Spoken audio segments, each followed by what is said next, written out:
এই সিরিয়ালটা দেখলে আমার খুব কান্না পায়। হ্যাঁ, এটা খুব দুঃখের সিরিয়াল। তোদের ভাইগুলো বেশ ভালোই আছিস তাই না? এ কি ফুটো, তুই এখন লেওরা এক হোমোচুদার জন্য আমার ঘুম উড়ে গেছে, আর তোরা এখানে বসে বসে সিরিয়াল দেখছিস? বাড়া তোর আবার এত রাতে কি হলো? এত খোঁচে আছিস কেন? লেওরা খানকির ছেলে শালার জন্য আমার বাড়িতে টাকাই দায় হয়ে গেছে। তোদের ভাই হোমোচুদার বাল প্যান্ট খুলে দিচ্ছে, প্যান্টের ভিতরে হাত ঢুকিয়ে নাড়ি দিচ্ছে। বোধ এইভাবে কি থাকা যায় নাকি?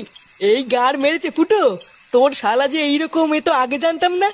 ভোদা জানবে কি করে আমার শালা যে হোমোচুদা সবাইকে বলা যায় নাকি? বেশ ভালোই হলো ফুটো, তোর শালার কাছ থেকে মাঝে মাঝে একটু ফিরি ফিরি হ্যান্ডেল মারিয়ে নেবো। ফটকে, দেখছিস ও মোর চোর জ্বালায়, তার উপরে আবার আলবাল বকছিস। বাড়া তোরা কি কিছু করবি নাকি আমি একাই ওই শালার গুষ্টি গুদ মেরে দেবো?